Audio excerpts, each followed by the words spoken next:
Paz do Senhor Jesus esteja reinando em cada um de nossos corações.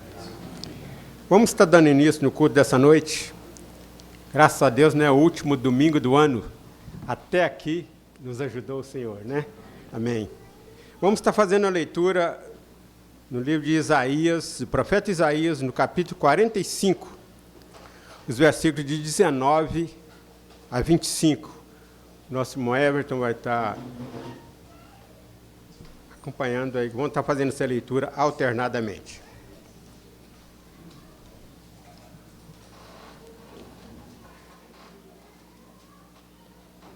Isaías 45, versículo 19 ao 25. Leiamos. Não falei em segredo, nem em lugar algum de trevas da terra, não disse à descendência de Jacó, buscai-me em vão. Eu, o Senhor, falo a verdade e proclamo o que é direito. Congregai-vos e vinde, chegai-vos todos juntos, vós que escapastes das nações, nada sabem os que carregam o bem das suas imagens de escultura e fazem súplicas a um Deus que não pode salvar. Declarai e apresentai as vossas razões, que tomem conselho uns com os outros. Quem fez ouvir isto desde a antiguidade? Quem desde aquele tempo o anunciou? Porventura não o fiz eu, o Senhor? Pois não há outro Deus senão eu, Deus justo e salvador, não há além de mim. Olhai para mim e sede salvos, vós todos os limites da terra, porque eu sou Deus e não há outro.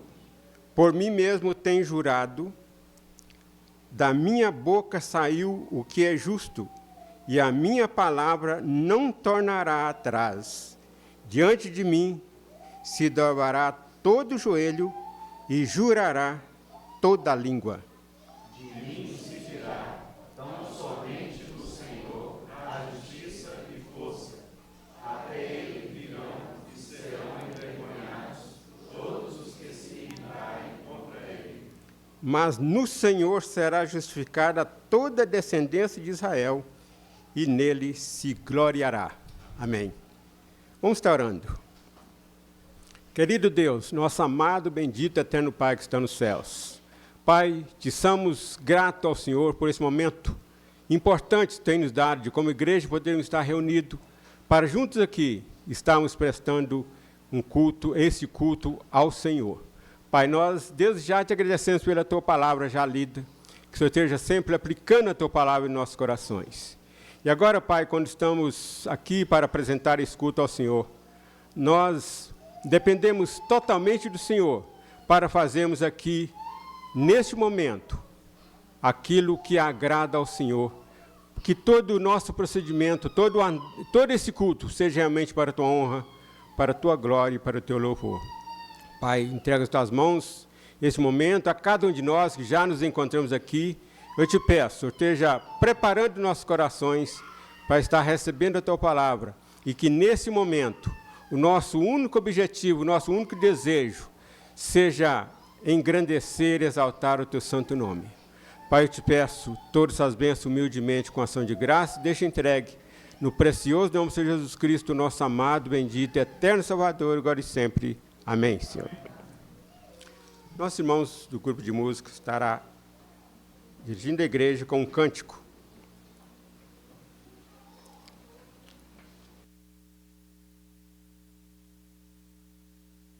Para a expressão dos irmãos.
soberano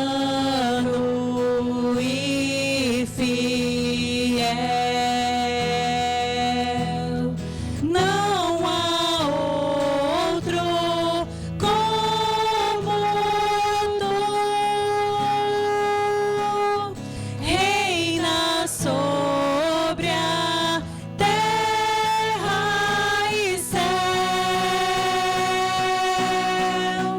És o Alfa e Ômega, início e fim. És o ar que eu respiro, tudo pra mim. Tu és Jesus, tu és Jesus. És o Alfa e Ômega, início e fim. És o ar que eu respiro, tudo pra mim. Tu és Jesus, tu és Jesus.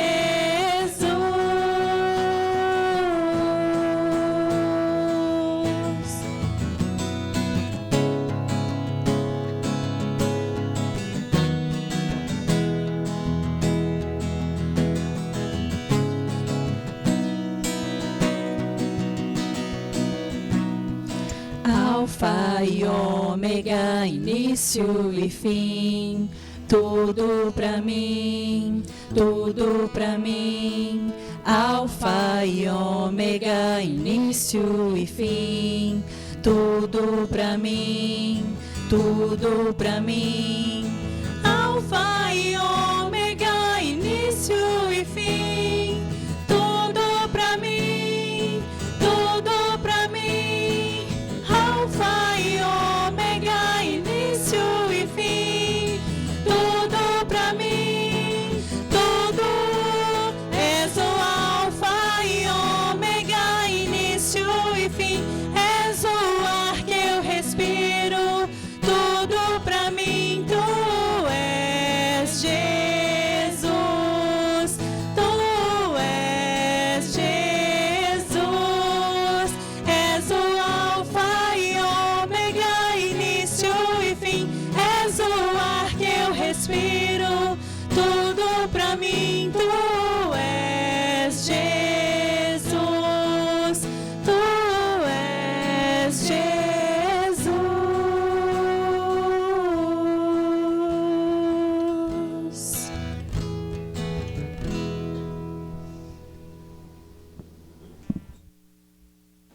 Vamos aproveitar que estamos de pé, irmãos. Vamos estar fazendo a leitura agora em Jeremias no capítulo 3, dos versículos 22 até o versículo 4 do capítulo 4.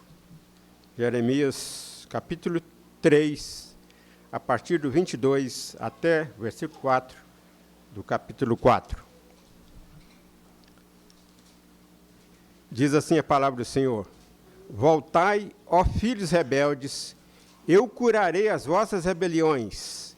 Eis-nos aqui, vimos ter contigo, porque tu és o Senhor nosso Deus.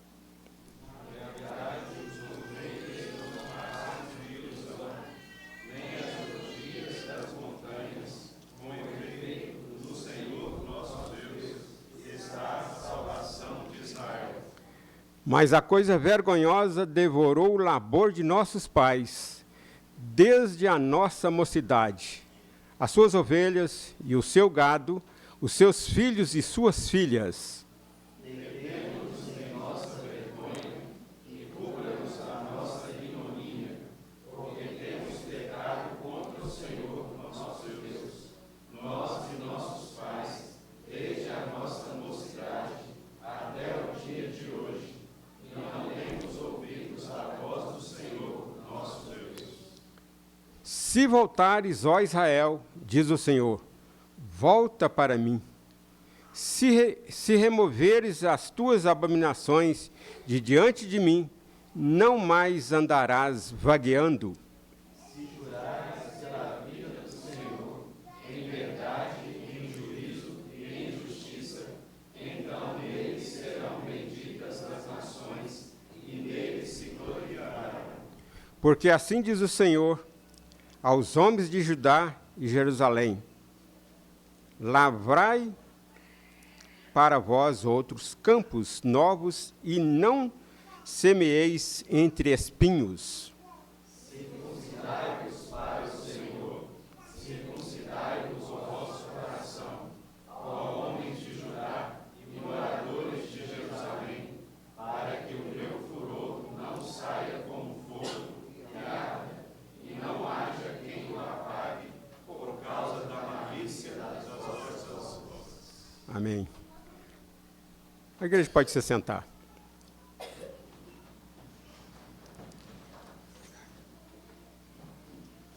Neste momento, a igreja está com a oportunidade de, por um momento de oração silenciosa, estar confessando, né, os nossos pecados ao Senhor, para estarmos podendo, neste momento, né, continuar oferecendo esse culto ao Senhor.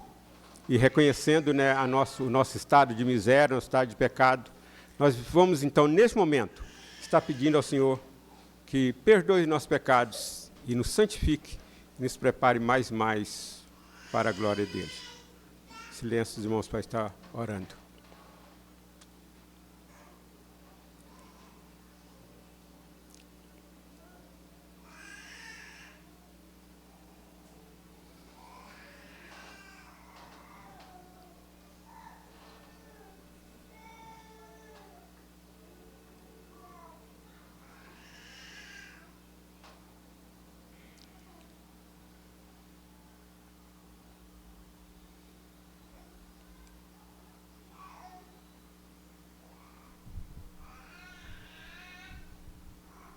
Querido Deus, nosso amado, bendito, eterno Pai que está nos céus, continuamos, Pai, na Tua presença nesse momento, reconhecendo, Pai, a nossa insignificância, a nossa total dependência do Senhor. Quando estamos nesse momento, Pai, oferecendo esse culto ao Senhor, nós pedimos ao Senhor mesmo, que venha perdoar para os nossos pecados e preparar-nos para estar oferecendo um culto que seja realmente agradável ao Senhor. Eu te agradeço, Pai, desde já pelo perdão que o Senhor tem dispensado a todos os nossos irmãos que estão neste momento contrito ao Senhor, pedindo ao Senhor que o Senhor perdoe os seus pecados. Por isso, Pai, eu te agradeço desde já pelo perdão e te peço, o Senhor esteja nos abençoando e nos ensinando mais e mais a viver no temor do Senhor e a sabermos que, sim, ao pecarmos devemos pedir ao Senhor perdão, mas que nós não sintamos de maneira nenhuma à vontade diante do pecado, mas que possamos estar sempre, Pai, sentindo tristeza pelo pecado e sempre pedir perdão ao Senhor, e o Senhor, pela sua graça, pela tua misericórdia, está nos perdoando. Por isso, nós te agradecemos desde já e te pedimos, esteja abençoando a cada um de nós durante esse culto, que estejamos aqui realmente com esse desejo único de glorificar e exaltar o teu santo nome. Eu te agradeço, Pai, mais uma vez pelo perdão e deixo entregue no precioso nome do Senhor Jesus Cristo, nosso amado, bendito, eterno Salvador, agora e sempre. Amém, Senhor.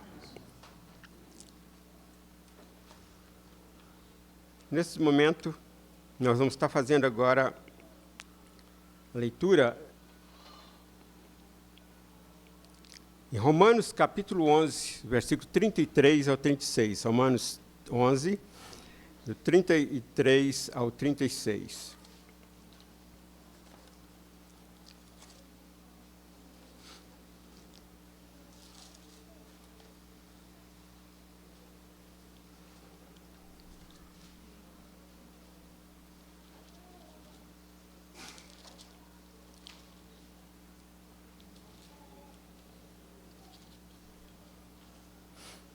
Mesmo sentados, irmãos, vão estar com a reverência que estamos, né, continuar com essa reverência e vamos estar fazendo a leitura. Agora sim, vamos estar fazendo em conjunto esta leitura.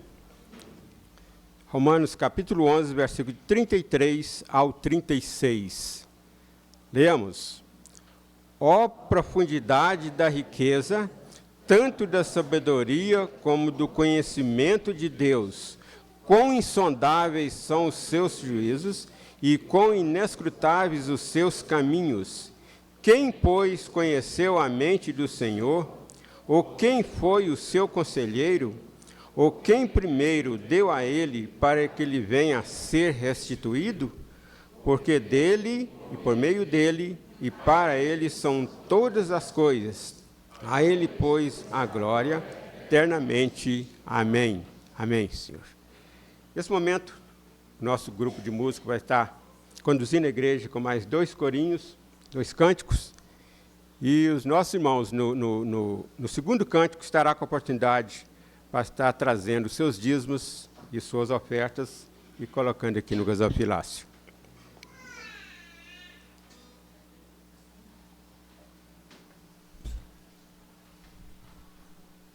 Vamos nos colocar de pé, irmãos? Juntos louvarmos o nome do nosso Senhor, porque dele e por meio dele e para ele são todas as coisas. Então, cantemos juntos a ele a glória.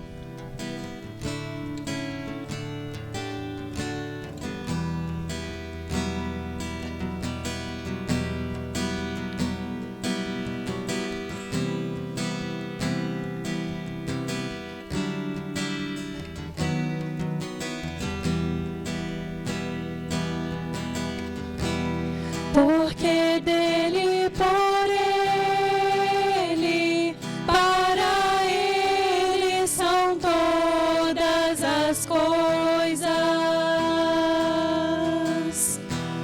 Porque dele, por ele, para ele são todas as coisas.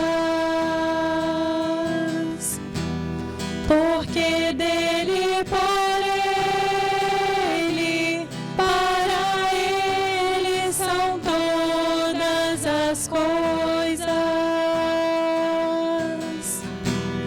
Porque dele, por ele, para ele são todas as coisas. A ele a glória, a ele a glória, a ele a glória, para sempre. Amém.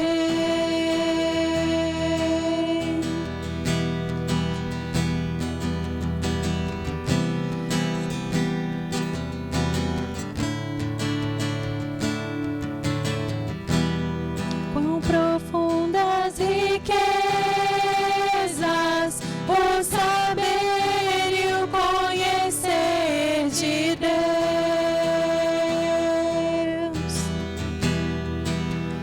Quão insondáveis seus juízos e seus caminhos. Quão profunda riquezas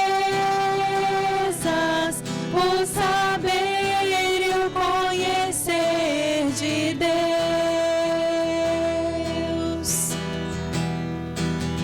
Quão insondáveis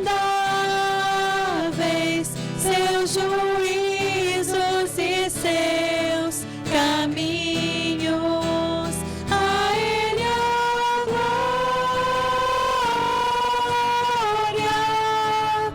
a ele a glória,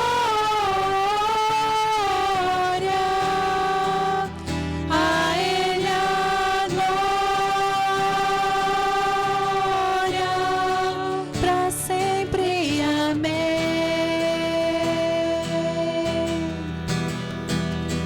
A ele a glória,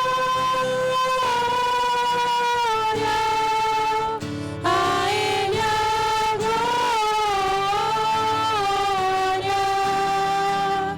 a ele a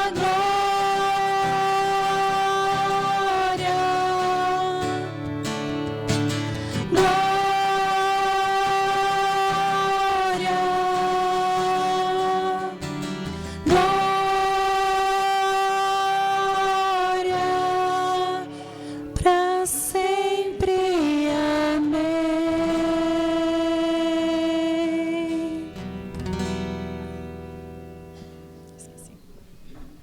Tua obra em nós.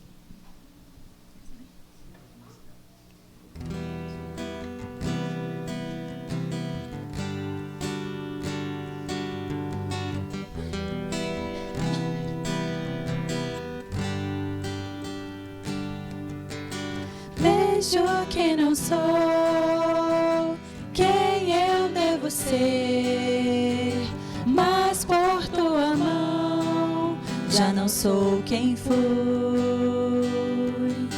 Liberdade, amor em meu interior, fruto do teu Santo Espírito. Guie o meu andar em tua verdade. A expressão do Filho faz crescer em mim. Nada vencerá seu amor. De paz encheu o meu coração. Bondade encontro no teu perdão. Novo sol, pois tua luz traz geração.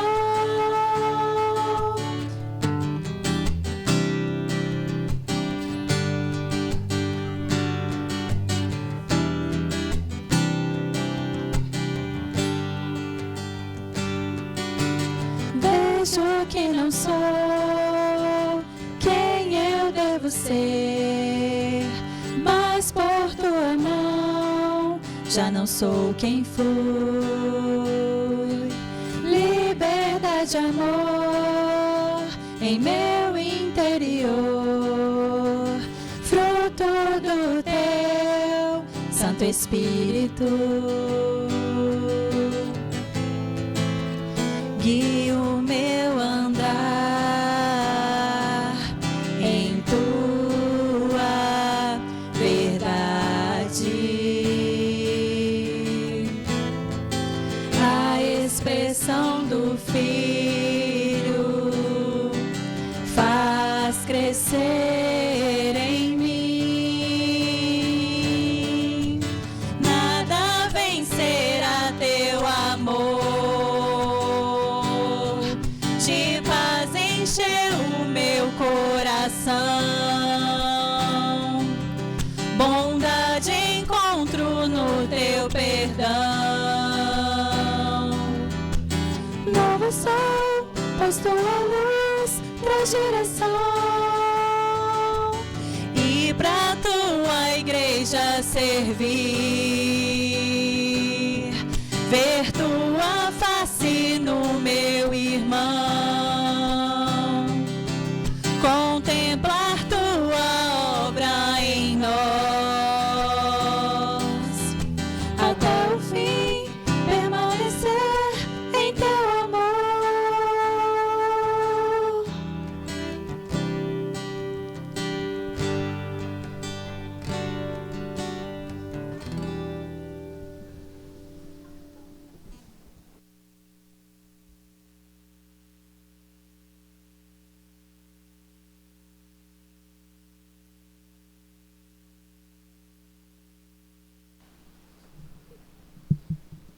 Oremos, meus irmãos. Senhor, meu Deus, muito obrigado, meu Pai, pela oportunidade que o Senhor nos dá de estarmos aqui, de estarmos louvando, adorando ao Senhor, meu Deus. Em breve, se assim o Senhor permitir, ouviremos da Tua palavra também, meu Pai. Agradecemos por todas as bênçãos que o Senhor tem derramado, toda a sabedoria, toda a palavra que o Senhor permite chegar aos nossos corações, meu Pai. Agradecemos também pelo sustento diário que o Senhor nos dá, o sustento mensal que o Senhor traz a nós, meu Pai. E pela oportunidade que temos de dizimar e entregar a casa do Senhor, meu Pai. Peço que o Senhor possa abençoar a liderança, meu Deus, diante de mais este ano que está vindo, meu Pai. E que o dinheiro que aqui foi depositado, meu Deus, seja utilizado para a Tua honra e para a Tua glória, meu Pai. Abençoa o restante deste culto que teremos, conforme a Tua vontade, meu Pai. E guia-nos e guarda-nos, livra-nos de todo mal, meu Deus. Peço também pelos enfermos, pelos enlutados, e aqueles necessitados também, meu Pai, que o Senhor alcance a cada um deles conforme a Tua vontade, meu Deus. É o que eu venho lhe pedir e agradecer no nome do Senhor Jesus. Amém.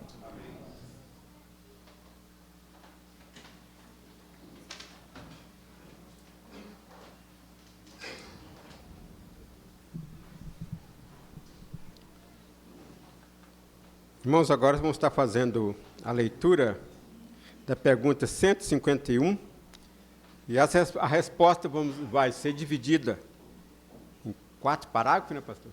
Porque é extensa a resposta. Vamos estar, então, hoje, fazendo a leitura do primeiro parágrafo da resposta. Leitura do número 151 do Catecismo Maior de Westminster.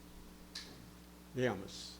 Quais são as circunstâncias agravantes que tornam alguns pecados mais odiosos do que outros? Alguns pecados se tornam mais agravantes em razão dos ofensores, se forem pessoas de idade, de maior experiência, graça, se forem eminentes pela vida cristã, dons, posições, ofícios, se forem guias para outros e pessoas cujo exemplo será provavelmente seguido por outros. Muito bem.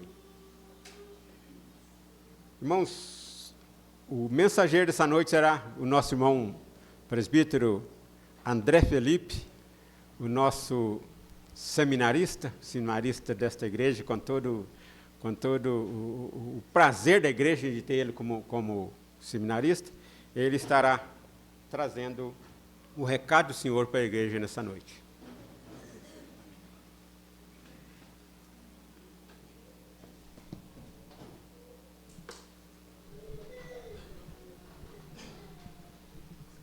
Boa noite, irmãos. Graça e paz. Na verdade, a alegria e o prazer são meus, né, de poder transmitir a palavra dos seus irmãos. E para a nossa meditação nessa noite, eu gostaria que os irmãos, de convidar os irmãos a abrirem suas Bíblias no Evangelho segundo escreveu João, capítulo 6. Evangelho do Senhor Jesus Cristo, segundo escreveu João, no capítulo 6.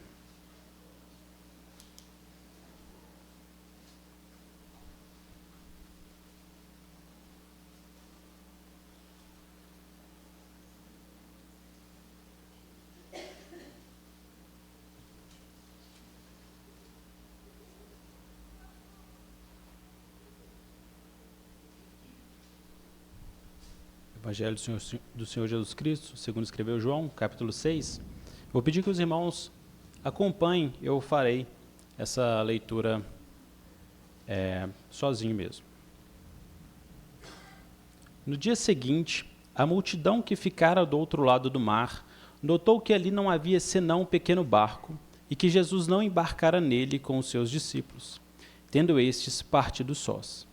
Entretanto, outros barquinhos chegaram de Tiberíades, perto do lugar onde comer o pão, tendo o Senhor dado graças. Quando, pois, viu a multidão que Jesus não estava ali, nem os seus discípulos, tomaram os barcos e partiram para Cafarnaum, à sua procura. E, tendo encontrado no outro lado do mar, lhe perguntaram: Mestre, quando chegaste aqui?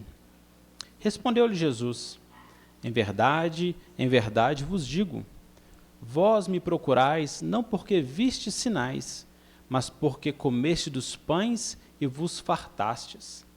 Trabalhai não pela comida que perece, mas pela que subsiste para a vida eterna, a qual o Filho do Homem vos dará, porque Deus, o Pai, o confirmou com o seu selo. Dirigiram-se, pois, a ele, perguntando: que faremos para realizar as obras de Deus? Respondeu-lhes Jesus: a obra de Deus é esta, que creais naquele que por ele foi enviado. Amém. Vamos curvar nossas cabeças, irmãos, e fazer mais uma oração ao Senhor. Pai Santo, nós te louvamos e agradecemos por esta noite, pela oportunidade e pela convocação do Senhor para que estarmos, para louvarmos, exaltarmos a Ti, o que é um privilégio e prazer para nós. E agora, ouvir a Tua palavra, a explicação da Tua palavra que foi lida. Meu Deus, que o Senhor tenha de misericórdia de nós, que para a honra e glória do Teu próprio nome, Tu fale aos nossos corações, que para que muitos ouçam e creiam no Teu Filho amado, que foi enviado para nos salvar e para nos dar a vida eterna. Amém. Meus irmãos, nós paramos com frequência em nossas vidas, principalmente nesse final de ano, para avaliarmos o ano que tivemos, para avaliarmos as nossas práticas e também para planejarmos o nosso futuro. E como cristãos que somos, nós sempre nos lembramos, então, de Cristo, da igreja, dos irmãos. Nós pensamos nas obras de Deus, na obra de Deus, o que Deus requer de nós para esse próximo ano, e se o que fizemos, de alguma forma, agradou a Deus. E ao fazermos isso, nós corremos pelo menos 2 riscos. O primeiro é considerar Cristo um tipo de ajuda, um complemento em nossos projetos pessoais, em nossa agenda de vida. O segundo é querer agradar a Deus com nossos esforços, conquistar o favor do Todo-Poderoso por meio de algumas de nossas obras.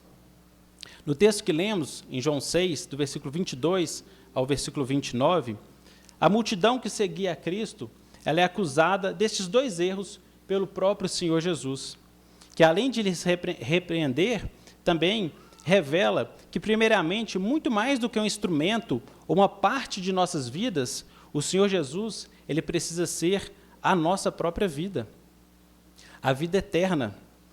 Em seguida, Jesus diz, ainda que ele queria que aqueles homens, o que ele desejava daqueles homens, o que Deus requer dos homens, é senão uma fé simples, pura, no próprio Cristo. Essa é toda a vontade de Deus para o homem, o que ele requer, o que pelo qual o homem será julgado. E para melhor análise desse texto, eu farei a seguinte divisão. Nós vamos comentar brevemente sobre o contexto desses versículos, um pouco o que tem antes, o que tem um pouquinho depois.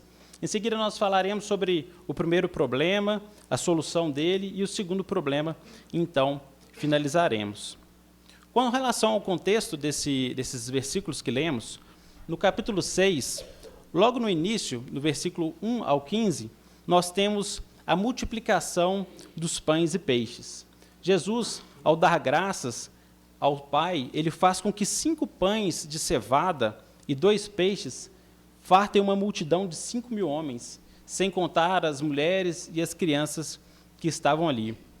E ainda sobraram 12 cestos cheios, para os irmãos terem uma ideia da proporção dessa multiplicação, desse milagre de Jesus. Ao ver esse sinal, a multidão que estava ali presente, que participou dessa multiplicação, ela fica eufórica. Ela crê que Jesus é o profeta prometido nas Escrituras, ela planeja coroar ele ali como rei, mesmo que à força, porque essa não era a vontade do Senhor. Mas então Cristo se ausenta, ele sobe para o monte, ele se esconde dessas pessoas, porque esses não eram seus planos. Enquanto seus discípulos continuam ali com a multidão, mas ao cair da noite, os discípulos descem para o mar e partem rumo a Cafarnaum. E Jesus permanece ali durante algum período da noite. E nessa viagem que os discípulos estavam fazendo de barco para Cafarnaum, eles passam por algumas dificuldades, mas Jesus, então, de repente, aparece aqueles seus discípulos caminhando por cima das águas, caminhando por sobre o mar, e então acalma a tempestade também, que os ventos estavam furiosos contra aquele barco, e então eles chegam ao destino final, eles chegam a Cafarnaum. E agora, esse é o que nós temos até o versículo 21 desse texto. Do versículo 22 ao versículo 29, que é o que lemos, nós temos apenas uma parte de um longo discurso de Jesus, que vai pelo menos até o versículo 59, e, de modo geral, em todo esse sermão de Jesus, do versículo 22 ao 59, Cristo se define como o pão da vida. Ele aproveita esse milagre que ele havia feito ali, da multiplicação dos pães, e Jesus diz que ele é aquele que os homens precisariam se apropriar, como eles se apropriam do pão, precisariam se alimentar dele para terem a vida eterna. Se os homens se alimentam do pão para viver mais uns dias, para ter algum alento, eles precisariam alimentar de Cristo para ter a vida eterna. Cristo, então, se coloca em todo esse discurso como o verdadeiro pão que desceu do céu, pão que dá sustento eterno aos homens, o pão que dá a vida eterna. Muito superior ao maná do Antigo Testamento, ou mesmo ao pão de cevada que ele havia multiplicado no dia anterior. Esses alimentos eram perecíveis, sustenta um indivíduo por pouco tempo, por alguns dias, quem sabe, mas Cristo é o pão vivo que dá a vida eterna àqueles que dele participam. Esse, então, é basicamente todo o capítulo 6, do qual nós lemos apenas o versículo 22 ao 29.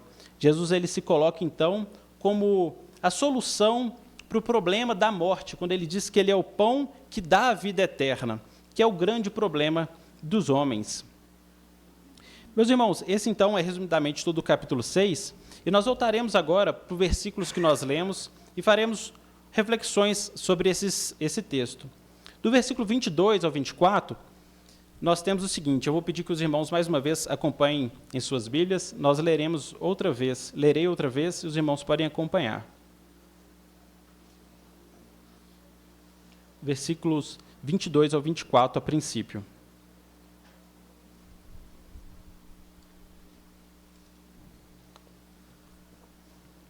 No dia seguinte, a multidão que ficara do outro lado do mar notou que ali não havia senão um pequeno barco e que Jesus não embarcara nele com seus discípulos, tendo estes partido sós.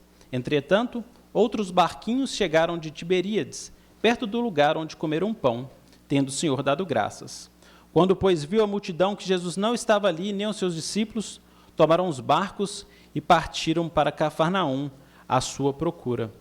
Vejam, meus irmãos, que essa multidão ela estava ansiosa por encontrar Cristo, por ver Cristo. Eles fizeram um tipo de guarda na praia por toda aquela noite, ao pé do monte, e agora já amanhecera. Eles tinham visto os discípulos saindo, indo embora na noite anterior, mas de Jesus eles não tiveram nenhuma notícia. Ele não havia entrado no barco com os discípulos e ele também não estava ali no monte ou próximo daquelas pessoas. Então, nesse intervalo, alguns barcos chegam e a multidão se divide, entra nesses barcos e ela continua suas buscas agora por via marítima. E eles se direcionam a Cafarnaum, que é exatamente onde Cristo estava com os seus discípulos. No versículo 25, nós temos então o reencontro dessa multidão com o seu mestre, com Jesus. E diz assim, os irmãos podem ler também. E tendo encontrado no outro lado do mar, lhe perguntaram, Mestre, quando chegaste aqui? Pensativos sobre como Jesus subitamente tinha aparecido ali, prevendo talvez que ele tivesse feito algum milagre, algum feito extraordinário, como de fato ele fez, logo eles perguntam, Mestre, quando chegaste aqui? A grande ênfase desses versículos está então no desejo desses homens de ver a Cristo, de estar com Cristo. Perceba que nada foi empecilho para essa multidão encontrar a Jesus. Primeiramente, eles fizeram guarda na praia, realizaram ali as suas buscas, tendo a certeza que Jesus não estava por perto, eles partiram a encontrar onde quer que ele estivesse. Estavam dispostos e, de fato, atravessaram terra e mar para se juntarem a Cristo, para verem o seu poder em ação.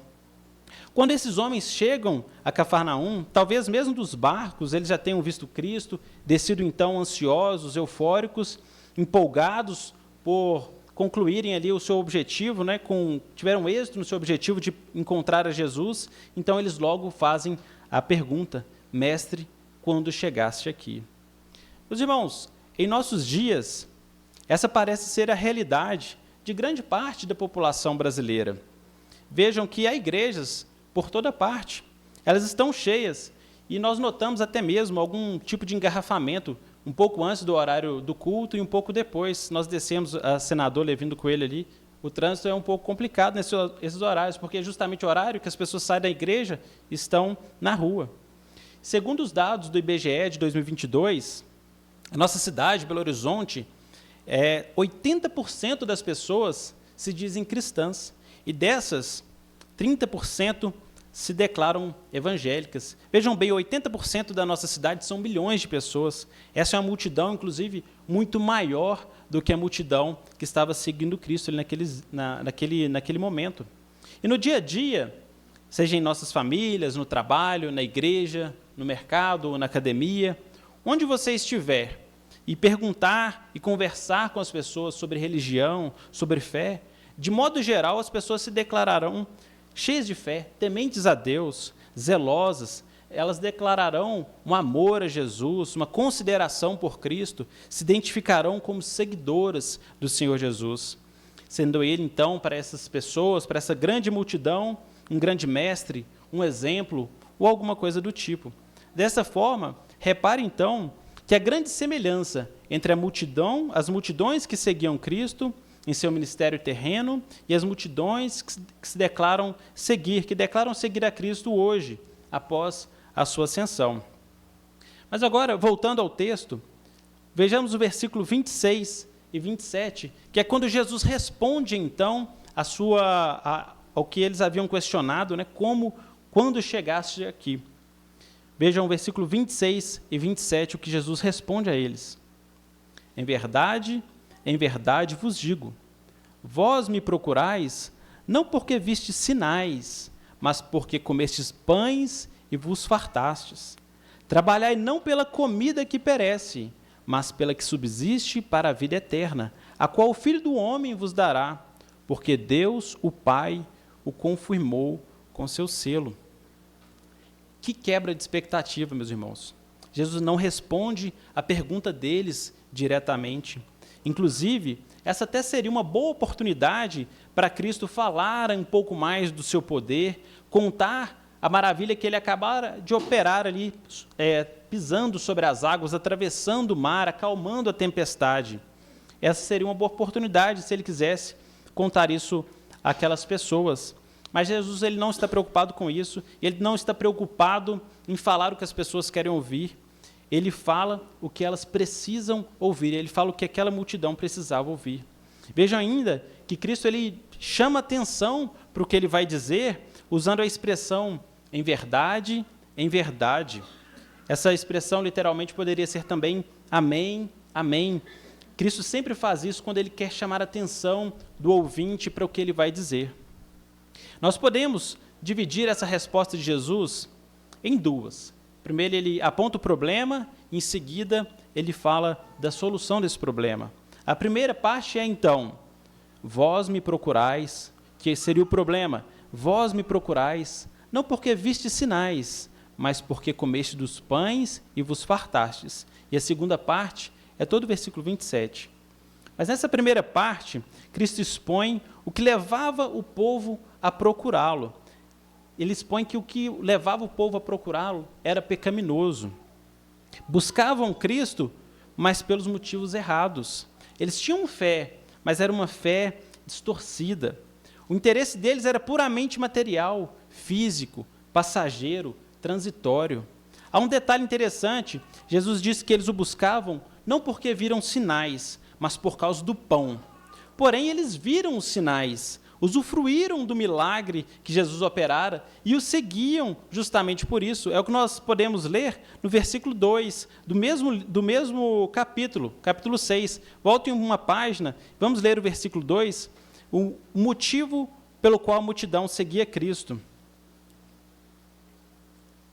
Vejam bem, seguia-o numerosa multidão, porque tinham visto os sinais que ele fazia na cura dos enfermos. Então, a multidão seguia Jesus por causa dos sinais.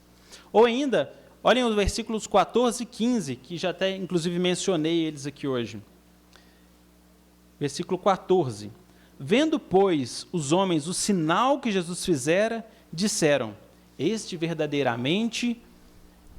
é verdadeiramente o profeta que devia vir ao mundo.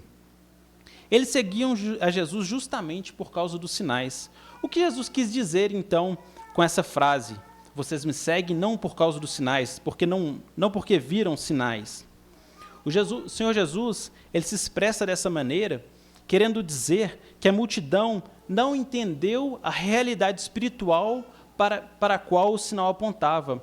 Eles se apegaram aos sinais em si, ao sinal em si.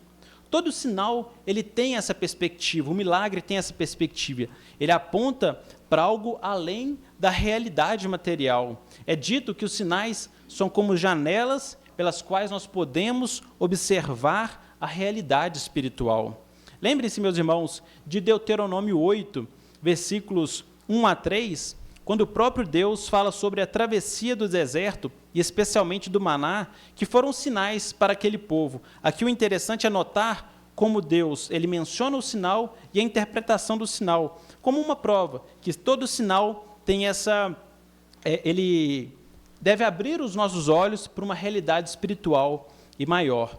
Em Deuteronômio 8, versículo 1 a 3, está escrito o seguinte: todos os mandamentos que hoje vos ordeno, guardareis para os cumprir, para que vivais e vos multipliqueis, e entreis e possuais a terra que o Senhor jurou a vossos pais. Agora preste bastante atenção.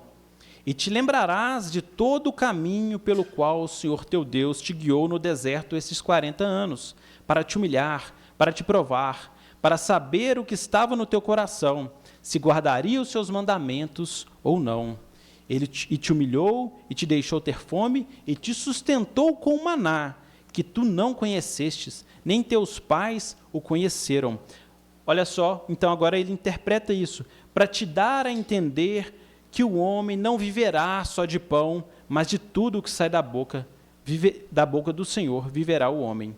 Então, os objetivos desses sinais, o objetivo especificamente desse sinal no Antigo Testamento, era fazer com que o povo entendesse que o homem não viverá só de pão, mas de tudo que sai da boca do Senhor viverá o homem. De um modo muito semelhante, Jesus, ele realiza esses milagres, este milagre, especialmente da multiplicação dos pães e peixe, para mostrar então a sua glória, para mostrar a sua autoridade divina, que ele era o Verbo de Deus, para que toda aquela multidão o visse, então, visse aquele milagre e declarasse como Nataniel, em João, no capítulo 1, versículo 49. Então exclamou Nataniel: Mestre, tu és o Filho de Deus, tu és o Rei de Israel. Esse era então o objetivo dos milagres que Jesus operava, para então que aquela multidão declarasse, como Pedro declara no capítulo 6 ainda, no finalzinho, no versículo 68, 69, Pedro diz assim: Senhor, para quem iremos? Tu tens as palavras de vida eterna, e nós temos crido e conhecido que tu és o Santo de Deus. Jesus operava aqueles milagres, operou esse milagre justamente para que as pessoas confessassem como Pedro, como Nataniel, como os filhos do Senhor. Mas a multidão, meus irmãos, ela permaneceu completamente alheia à verdade espiritual que Jesus queria ensinar. O que eles buscavam era o pão, era saciar a sua fome física. Eles ficaram extremamente excitados com os milagres e o poder de Cristo, mas não tiraram o devido proveito dessas operações. Queriam apenas uma vida feliz, uma vida tranquila, queriam apenas a realização de seus projetos pessoais. Eles tinham até algum tipo de fé, como já disse. Pensem bem, o tamanho da fé deles, o que eles estavam tentando fazer com Jesus, era simplesmente se rebelar contra o colossal Império Romano, estabelecendo para eles mesmo um rei, quando eles tentam coroar a Jesus sobre eles. Eles estavam fazendo isso lá no interior de Israel, crendo que Deus daria a eles a vitória sobre os romanos. Esse é algum tipo de fé, então, que essas pessoas tinham. Eles tinham, então, essa fé, mas não era a fé na palavra de Jesus, não era fé no ministério de fato de Jesus. Eles seguiam por seus próprios caminhos, por suas próprias interpretações. Eles queriam fazer a sua própria maneira. Buscavam o Senhor Jesus por algo além, não por quem o Senhor Jesus é.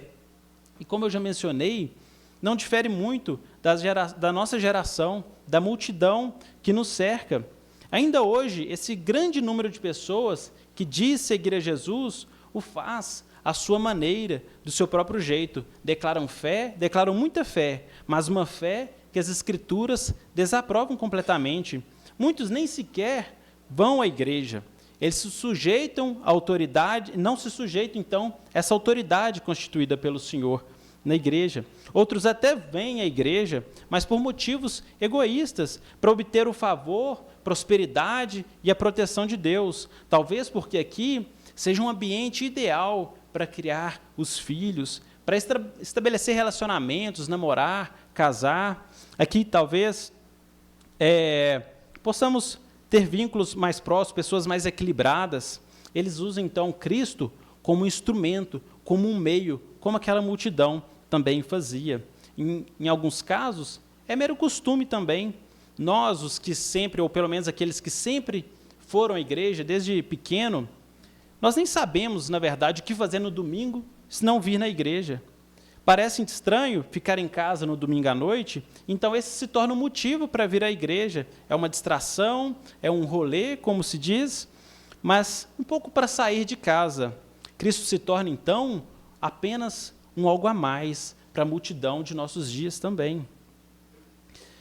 Cristo diz: vós me procurais, não porque vistes sinais, mas porque comeste dos pães e vos fartastes. Eles estavam trabalhando em vão, à toa. Todo aquele esforço deles era inútil, pois seu coração não estava de fato em Cristo, mas sim no que Cristo poderia dar ou fazer por eles. Estavam presos demais a essa vida, com as necessidades e os prazeres, presos demais às necessidades e os prazeres do aqui e do agora. Mas Jesus, então, após repreender aquela grande multidão por essa fé distorcida e enganosa, pecaminosa, o Senhor apresenta o restante de sua resposta, a fé que, então, eles deveriam ter, o que eles deveriam almejar, desejar, o que deveria dominar os seus corações. Cristo diz o seguinte no versículo 27, trabalhai não pela comida que perece, mas pela que subsiste para a vida eterna, a qual o Filho do Homem vos dará, porque Deus, o Pai, o confirmou com o seu selo. Após criticar que o trabalho, o esforço e a procura daquela multidão que tinha um foco na vida terrena e material, naquilo que é passageiro, Jesus diz então onde deveria estar o coração do homem. Não é, meus irmãos, aqui que Jesus esteja proibindo o trabalho, isso é até um pouco óbvio. Isso é uma forma de expressão de Cristo aqui.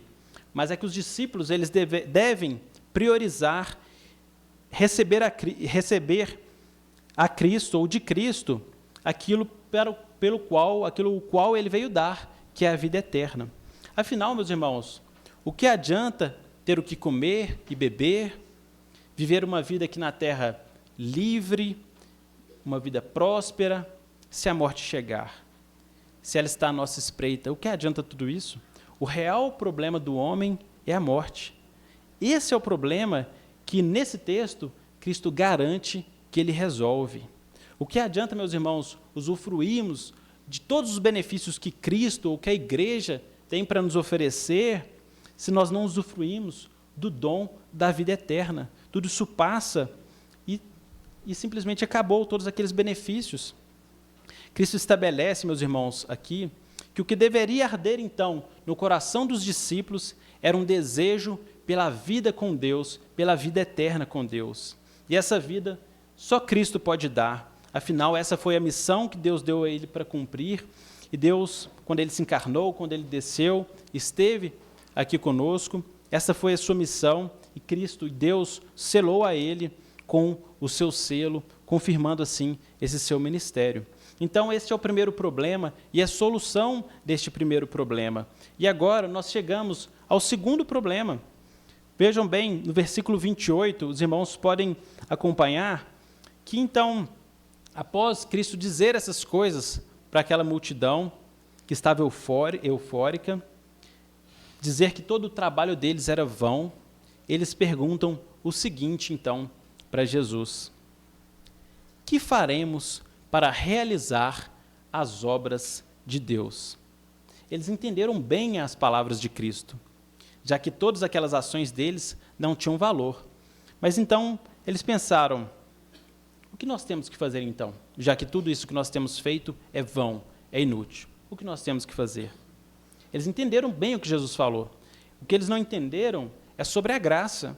Eles não entenderam que esse era o grande problema, na verdade, dos judeus. Essa religião de trocas com Deus, essa religião de fazer por merecer, de controlar ou garantir os favores de Deus por meio do seu desempenho religioso, de tarefas visíveis. Eles ouvem a palavra de Cristo, mas eles novamente entendem nos seus próprios termos.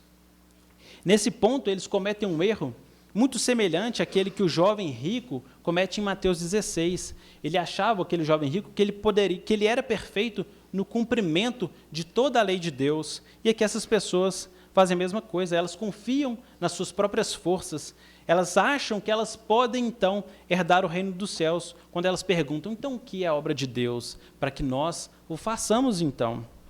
E é como se essa multidão dissesse, se o que estamos fazendo é errado, nos diga o que é certo, que prontamente nós faremos. Eles desconheciam a misericórdia, desconheciam o dom de Deus, o presente que Jesus estava ofertando por meio do seu Filho, ou melhor, o seu Filho, o próprio presente de Deus à humanidade. Eles desconheciam que as suas próprias ações não tinham valor algum, desconheciam o seu próprio pecado e a sua própria maldade. E a resposta que Jesus dá para eles, mais uma vez, os surpreende. Olhem bem o versículo 29, quando Jesus lhes diz, a obra de Deus é esta, que creais naquele que por ele foi enviado. Se eles queriam fazer algo para merecer a vida, para agradar a Deus, a grande resposta de Jesus aqui é que o que eles deveriam fazer, o trabalho que eles deveriam realizar então, na verdade, não era trabalho nenhum. Aquilo que a lei não conseguiu, Deus o fez por meio de seu Filho. Essa é a resposta de Cristo, basta crer. Que trabalho é este? Crer? Crer não é bem um trabalho nos termos que eles esperavam.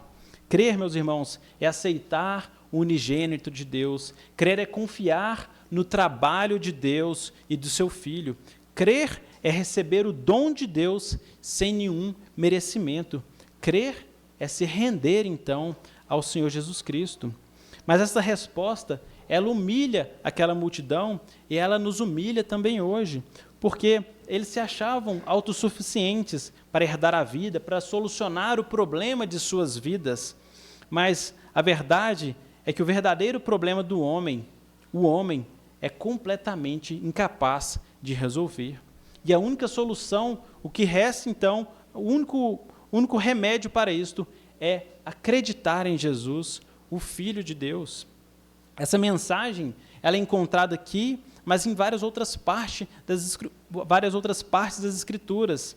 Porém, é necessário ouvir e crer. Vejamos algumas desses outros versículos em que o povo de Deus é chamado a viver pela fé, a ter fé para ser salvo. Os irmãos não precisam abrir. Abacuque, no capítulo 2, versículo 4, diz o seguinte, eis o soberbo, sua alma não é reta nele, mas o justo viverá pela sua fé. Ou então Isaías 55, no versículo 1 a 3, esse eu vou pedir que os irmãos abram, Isaías capítulo 55, versículos 1 a 3.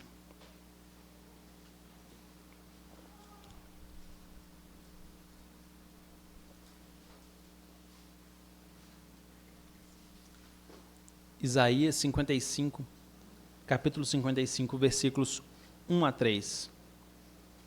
Vejamos aqui como no Antigo Testamento o Senhor também chamava o povo a crer, a simplesmente crer na sua misericórdia.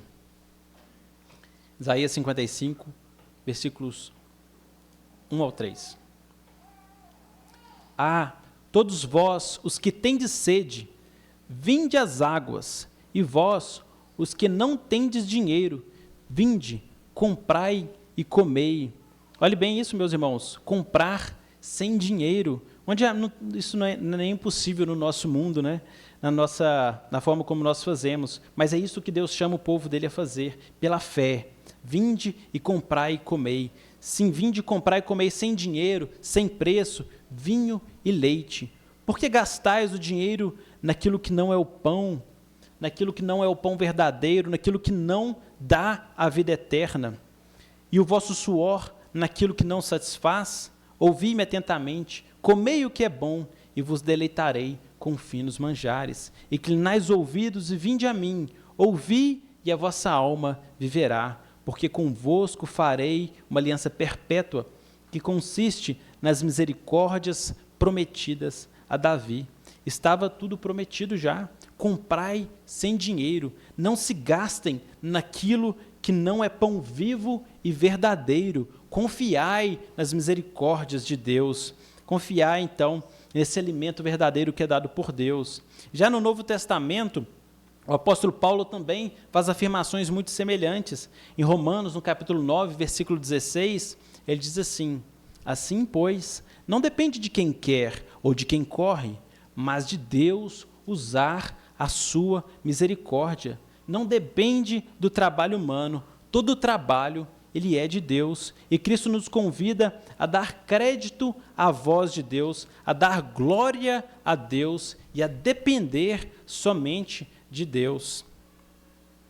Assim, meus irmãos, se nós temos falhado nessas coisas hoje, que o Senhor nos ajude a abandonarmos, então, qualquer tipo ou forma de utilização de Cristo que nós temos feito apenas para satisfazer os nossos objetivos pessoais, para satisfazer o nosso modo de vida, que não confiemos em nosso próprio trabalho ou esforço para conquistarmos a Deus. E essa aqui é a grande questão. Se nós temos falhado nisso, se nós olharmos para nossas vidas, para como nós temos crido e vivido, e reconhecermos que temos falhado nisso, ou em qualquer outro ponto de nossas vidas que seja, a solução que o Senhor Jesus nos apresenta nesse texto, o que Deus requer de nós nesse texto, de mim e de você, não é algo difícil demais, não é algo que está longe de nós, algo inalcançável. Pelo contrário, a solução demanda nenhum trabalho nosso. A solução é que creiamos, porque todo o trabalho é dele e todo o trabalho ele já foi realizado. Deus já o realizou em seu Filho, Cristo Jesus. Meus irmãos, assim encerro a mensagem, convidar a equipe de louvor para que possamos louvar o seu cunho de número 110.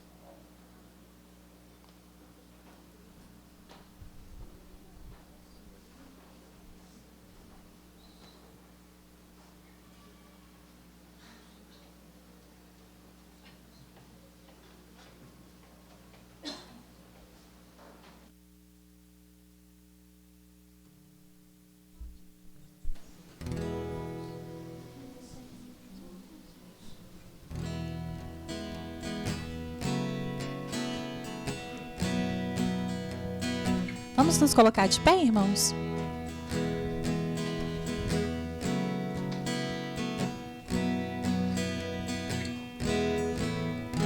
Um dia Cristo achou-me muito longe do meu lar, perdido já no mundo, sem mais poder voltar, tomando-me em seus braços, firmou-me nos meus passos, e agora andamos juntos, voltando para o lar.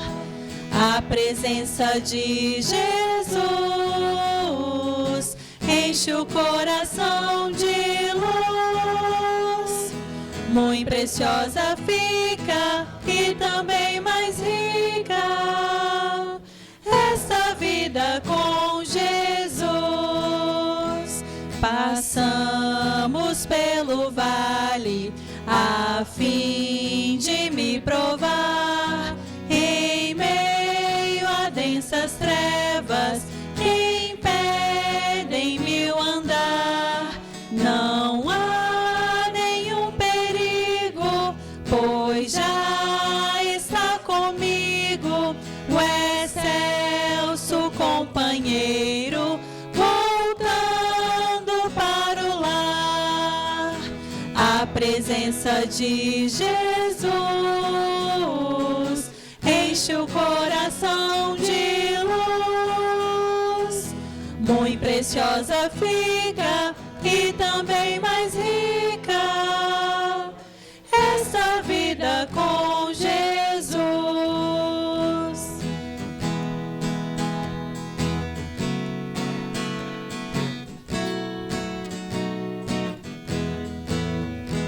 Entramos na atmosfera que envolve aquele lar, no qual meu Pai me aguarda, e é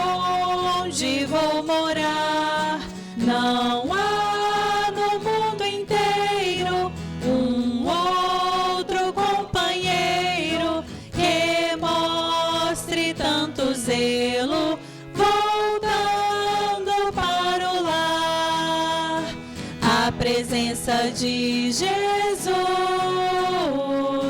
enche o coração de luz. Muito preciosa fica e também mais rica essa vida com Jesus. Senhor nosso Deus, nós te agradecemos, porque de fato a vida fica muito mais rica contigo. E como nós aprendemos nesta noite, ó Pai, o que temos de buscar de fato é o teu Filho Jesus, a fim de que possamos desfrutar de todos os benefícios que o Senhor reservou para o teu povo nele, em Cristo Jesus.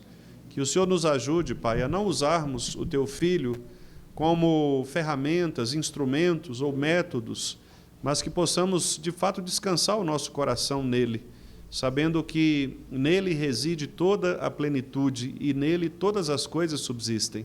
De modo, ó Deus, que encontraremos descanso apenas quando reconhecermos que não há nada em nós que possa ser validado pelo Senhor, senão o próprio mérito de teu Filho que morreu por nós na cruz para nos salvar.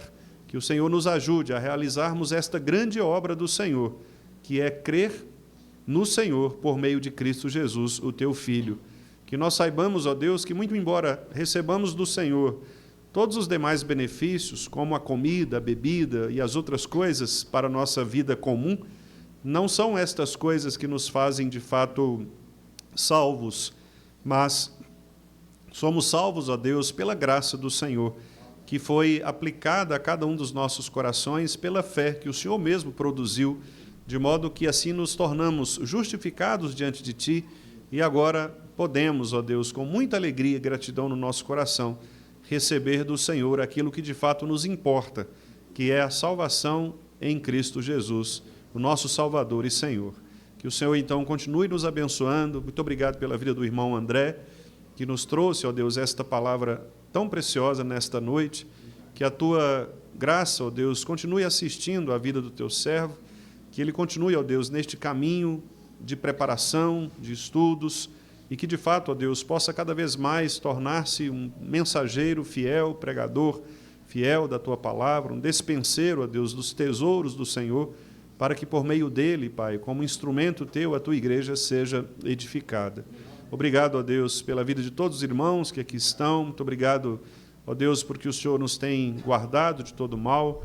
Muito obrigado, ó Deus, porque o Senhor tem feito maravilhas no nosso meio. Te agradecemos também pela vida da Gabi, Senhor, pelo seu aniversário no dia de hoje. Que o Senhor possa conceder à Tua serva ainda outros e mais anos de vida, de alegria, de paz, de prosperidade espiritual no Senhor. Também a Catarina, Senhor, te agradecemos pela vida dela, que o Senhor, em nome de Jesus, também continue abençoando, para que ela possa crescer, Senhor, na graça e no conhecimento de Teu Filho Jesus Cristo. E a todos nós, ó Deus, que estamos aqui, te agradecemos pela Tua graça que nos trouxe nesta noite, e te pedimos que Tu permaneças conosco, com o Teu povo, guardando-nos, protegendo-nos de todo mal, dando-nos, ó Deus, uma semana abençoada na Tua presença, para que assim usufruamos deste grande benefício que é crer no Senhor por meio de Cristo Jesus, Teu Filho, e assim recebermos do Senhor todos os benefícios reservados para aqueles que amam a Ti. Nós te agradecemos por estas bênçãos, em nome de Jesus Cristo, nosso grande amigo, Senhor e Salvador. Amém. Meus amados irmãos, e que a graça do nosso Senhor e Salvador Jesus Cristo, que o amor de Deus, o Pai, que as ternas consolações do Senhor, do Espírito Santo de Cristo, sejam sobre todos nós, sobre todo o povo de Deus, hoje e para todo sempre. Amém.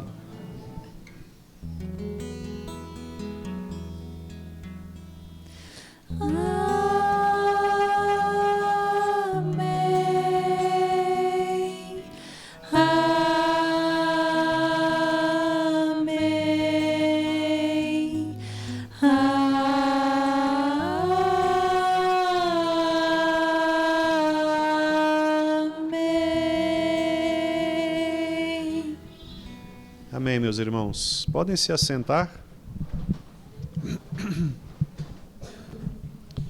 Nós queremos agradecer inicialmente a presença dos visitantes que estão conosco, Temos alguns visitantes ali ao lado do irmão Josué. Qual o seu nome, por favor? Marta? Márcia. Muito obrigado, Márcia. Filha do seu Josué. Muito obrigado, viu, pela sua presença. Acho que eu não me lembrava de você. Deus te abençoe. Muito obrigado, viu, pela presença. Aqui, ali ao lado da dona Beth também, temos um casal. César e Leninha. São conhecidos da igreja também? Não? Sim. E é daqui? Vitória, Espírito Santo. Deus te abençoe, viu? E abençoe também o César. Deus cuide de vocês. Muito obrigado pela presença. Aqui do meu lado esquerdo, acho que não tem visitantes, né? Não. Que Deus abençoe, irmãos, a todos vocês, né, sobretudo os nossos visitantes. Eu gostaria, irmãos, de também dar alguns poucos avisos. Primeiro eu queria agradecer, né, ao irmão André por ter aceitado o nosso convite. Há pelo menos 3 razões pelas quais o irmão André pregou aqui, né, no dia de hoje. Primeiro, uma razão constitucional, porque o irmão André, como os irmãos sabem, está se preparando para o Sagrado Ministério e ele deve receber, né, por parte do pastor da igreja, que também é o seu tutor, né, no presbitério, deve receber também oportunidades regulares, né, para que possa demonstrar os seus dons, para que assim também possa crescer nesse ministério de pregação da palavra, né? Então, este é um aspecto importantíssimo e depois, inclusive, fará parte do próprio relatório do irmão André, tanto no que diz respeito do tutor, né, que sou eu, que terei que relatar estas participações dele, como efetivamente, né, na igreja, e ele também no seminário, na medida em que for no seu estágio, né, ele precisa também comprovar a regularidade de atividades na igreja. Então, os irmãos, com toda certeza e pela graça de Deus, terão o privilégio, né, nós todos teremos o privilégio de ouvir o irmão André, não só nas ausências pastorais, mas também em momentos regulares, já a partir de 26, né, nós estamos combinando aí uma sequência, né, de mensagens do irmão André para que ele possa exercer o seu ministério e, como eu disse aos irmãos, se desenvolver também, né, neste ministério da palavra. A segunda razão é uma razão pastoral, né, porque pastor também é ovelha. E há muito tempo eu não conseguia me assentar com a minha família para ouvir, né, na minha própria igreja, alguém pregando, alguém da própria igreja pregando. E é muito importante para os pastores também que nós tenhamos esse momento de sermos ovelhas, né, de ouvirmos, de crescermos, sermos edificados também por meio de outros irmãos. É bom para a igreja também ouvir outros pregadores, não é? Isso é muito importante. Mostra que na diversidade, né, dos dons e das pessoas, aquilo que eu disse hoje pela manhã, né, os vasos de barro que Deus utiliza, né, são diversos. Então é muito bom a igreja também ter a oportunidade de ouvir outros pregadores. E a terceira razão é uma razão confessional, não é? Porque a nossa pergunta 158 do Catecismo Maior diz assim: por quem a palavra deve ser pregada? Infelizmente, algumas igrejas não obedecem, né, a esta pergunta, que muitos pastores, né, ontem até nós tivemos a ordenação do Bruno e o reverendo Domingos comentou sobre isso. Muitos acham que quando o pastor vai à frente e promete ser fiel aos símbolos de fé, infelizmente aquela promessa acaba ficando vazia, né, ao longo do tempo. Porque se nós fôssemos levar a sério a promessa que fazemos aos símbolos de fé, muitas coisas mudariam na igreja. Uma delas é esta. Pergunta 158 diz assim: por quem a palavra de Deus deve ser pregada? A resposta não deixa nenhuma dúvida nem margem de interpretação. Ela diz assim: a palavra de Deus deve ser pregada somente por aqueles que têm dons suficientes e são devidamente aprovados e chamados para o ministério. Esta foi a razão pela qual a IPB entendeu que mulheres não devem pregar no culto público, né, por exemplo. E, infelizmente, algumas igrejas fazem isto, né, aliás, com muita frequência, né, e desobedecem não só a própria confissão que assumem, mas também a palavra de Deus, que é fruto desta confissão, né?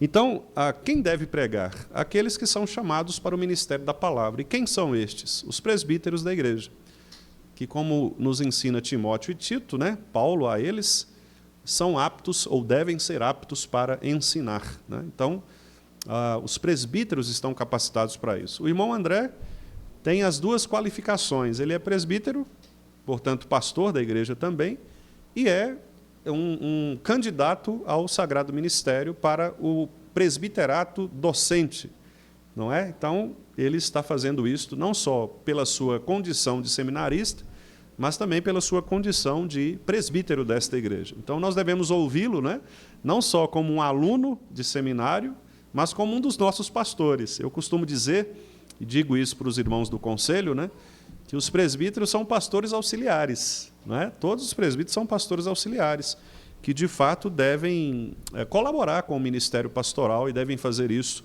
de acordo com a vontade do Senhor, não é? E a deliberação da Escritura Sagrada. Então, eu estou fazendo essa explicação exatamente para que nós possamos, né, apoiar cada vez mais o ministério também dos nossos irmãos presbíteros, e quando eles forem designados para pregar, que nós saibamos ouvi-los, né, como pastores da nossa igreja.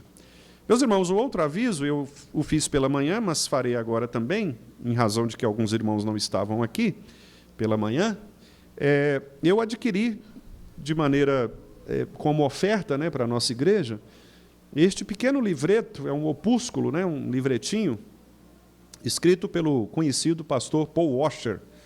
E o Paul Washer, ele escreveu esse material com um objetivo muito claro, que é utilizá-lo para o discipulado de pessoas. É um material que traz, de maneira muito rápida, contudo profunda, né, os principais temas da fé cristã. Então, fala, por exemplo, sobre o caráter de Deus, o caráter da humanidade, o problema do pecado, a resposta de Deus ao pecado, a segurança da salvação, sobre a membresia bíblica, né, o que é ser membro de uma igreja, então, santificação, servindo a igreja local. É um livreto muito interessante, muito bom, e nós adquirimos, eu tenho ali mais ou menos uns 45 exemplares deste. Mas eu disse aos irmãos que o objetivo não é que ele seja distribuído indiscriminadamente, como se fossem folhetos, né? O objetivo é que, se você tem alguém na sua família, um colega, alguém que você, um vizinho, né, alguém que você queira evangelizar, queira criar um contato bíblico para o evangelismo, então você pode pegar este livreto, você pode pegar um para você e um outro, um ou dois ou três, né, dependendo das pessoas com quem você vai trabalhar. Você pode pegar este livreto, ler, estudar e propor também estudar o mesmo livreto com esta pessoa que você deseja evangelizar, tá certo? Então, os livretos estão na biblioteca, as nossas irmãs Jéssica e Vanessa são responsáveis, né, pela biblioteca.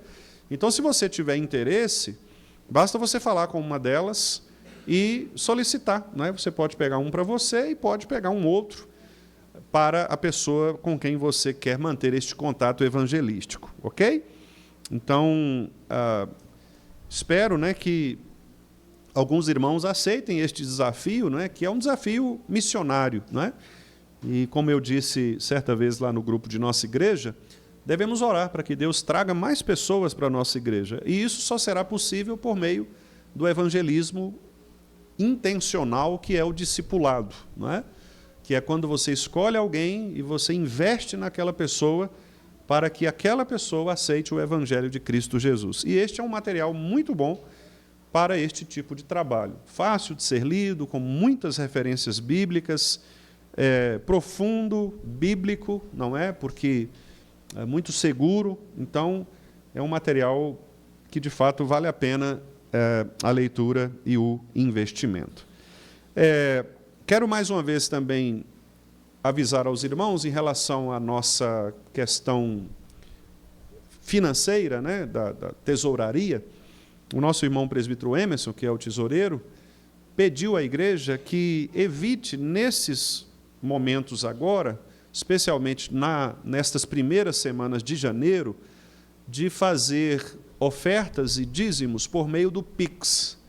E a razão é a seguinte: todos os anos, por questões cartoriais, os cartórios, os bancos, eles exigem que a igreja leve uma ata de eleição de sua nova diretoria. Então, todo ano, o conselho precisa ir lá no cartório, autenticar aquela ata de eleição do cartório, levar ao banco e o banco validar a conta. Então, chega um momento em que a conta ela é bloqueada automaticamente. E aí, o tesoureiro não consegue fazer nenhum tipo de transação. O dinheiro entra lá, não é? Você vai fazer o Pix, vai cair na conta, mas vai ficar preso lá. Então, e aí nós temos contas a pagar, né? Tem compromissos, inclusive, com relação à reforma. Então, o nosso irmão tesoureiro está pedindo para aqueles irmãos que puderem evitarem fazer a transação via Pix e fazerem com dinheiro físico, não é?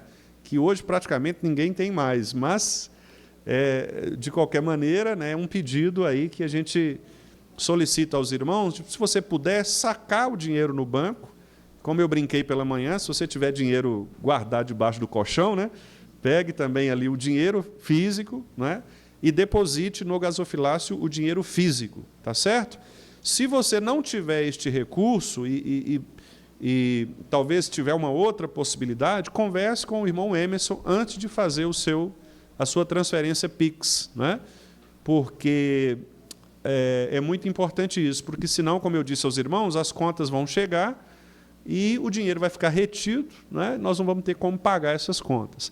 Claro que isso é temporário, irmãos, não é coisa aí de 2 semanas, 3 semanas, a gente não sabe, porque depende muito do cartório, do banco, né? Toda uma questão burocrática. Então, só para não emperrar, né, essas transações, tá bom? E quero finalmente, irmãos, também pela manhã, irmão André, eu solicitei aos presbíteros, né, da nossa igreja que se colocassem de pé, porque eu gostaria de presenteá-los. Eu vou pedir a Aninha para fazer o que ela fez pela manhã, para não ficar nada diferente. E gostaria que o André ficasse de pé, e a Ana vai entregar para você um presente, né, que na verdade é uma tarefa. Hoje pela manhã eu fiz isso, né, pedi aos irmãos presbíteros que se colocassem de pé e os presenteei com um livro Como Edificar uma Igreja Saudável, do Mark Dever e Paul Alexander, não é? São 2 pastores batistas reformados, né, que o Mark Dever ele é fundador de um conceito, né, de uma metodologia chamada 9 marcas. E surgiu exatamente daí a ideia do 9 marcas de uma igreja saudável. O Mark Dever conta a história dele, né? Ele chegou na igreja e ele percebeu que a igreja tinha muitos problemas e eram situações antibíblicas. E ele então começou a implantar na igreja metodologias bíblicas, não é? Como que a palavra de Deus poderia restaurar as diversas situações que havia naquela comunidade ali. Então, depois de muitos anos, com a sua equipe pastoral, então, ele foi desenvolvendo este conceito, né? E hoje muitos irmãos ao redor do mundo têm usado este material, ou estes materiais, né, produzidos pela 9 Marcas, publicado no Brasil quase sempre pela editora Fiel, ou Vida Nova, né, que são as editoras batistas de mais tempo, né, mais antigas aqui. E o objetivo deste material é que o conselho estude este livro, né? Nós vamos estudar juntos este livro exatamente para aprendermos e também aplicarmos na nossa igreja aquilo que porventura for necessário fazer. Ok. Irmão Tiago também está me lembrando aqui, ele saiu lá do fundo para... Né, valeu muito o esforço, porque o aviso é importantíssimo, né? É o seguinte, lembrar os irmãos, primeiro do culto do dia 31, nós teremos dia 31, quarta-feira, né, o culto de gratidão a Deus, será às 20 horas. Ok? 20 horas será um culto simples, como nós fazemos mesmo no domingo, né? Não teremos o jantar neste ano, já avisamos isto à igreja, por razões de espaço mesmo, né? Nós entendemos que não haveria condições, por exemplo, dos irmãos idosos subirem, né, com facilidade lá para o terraço, além dos riscos, né? Porque nós não temos ainda as cercas, né, necessárias aí para evitar acidentes, etc. Então, o conselho achou mais prudente nós não termos esta atividade no final do ano. Mas nós teremos o culto, teremos a ceia do Senhor neste culto do dia 31, isso é uma tradição, né, de nossa igreja fazer a ceia no dia 31, então teremos a ministração da ceia. E no domingo, irmãos, será o primeiro domingo de janeiro, né? Neste primeiro domingo de janeiro, os irmãos se lembram de que o formato será diferente, não é? Então, nós teremos culto, tanto pela manhã quanto à noite.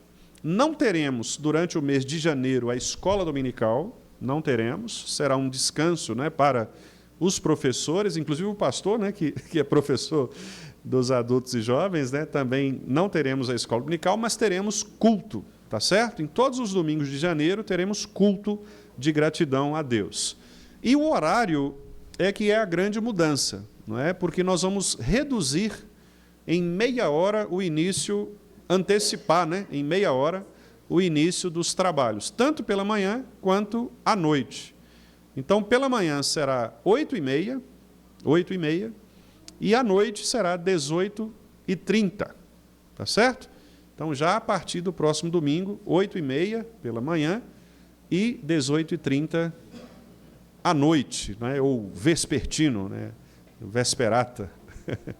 Então, os irmãos estejam aí atentos, né, quanto ao horário. Obviamente, é uma adaptação, né? A gente sabe que tudo isso é uma adaptação, a gente vai sentindo, né, um pouco do clima, de como essas coisas vão acontecer, mas é muito importante que a igreja apoie, né, esta mudança. Foi uma mudança aprovada pelo Conselho com um objetivo muito teológico, um objetivo bíblico, né, que é exatamente centralizar o culto a Deus, né, na vida da igreja. Então, nós somos convocados para cultuarmos ao Senhor. Então, faremos isto, né? Todos os domingos, logo pela manhã, cultuaremos o nosso Senhor. Então, que Deus dê também aos irmãos, né, a todos, assim, a alegria, né, de participarem desta mudança, né, e que ela seja edificante, seja útil para a vida de nossa igreja. Tudo bem, meus irmãos?